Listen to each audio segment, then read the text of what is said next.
ብለህ ቁጭ ብለህ ሀብታም መሆን ብትመኝ ሀብታም አትሆንም። አበደል አቢዲን አትሆንም ካልሰረቀ በስተቀር።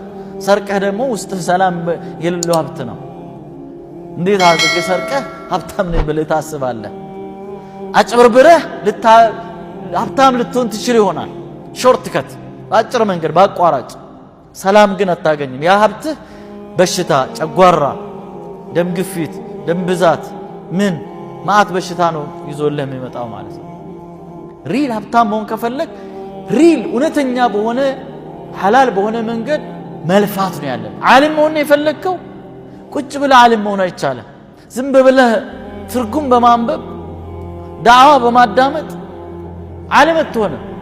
ቁጭ ብለህ እግርን አጥፈህ ጉልበትን ሰብረህ ስሜትን ተቆጣጥረህ ጊዜህን ሰጥተህ ቁጭ ብለህ ክታብ መቅራት አለብህ ዓሊም ለመሆን።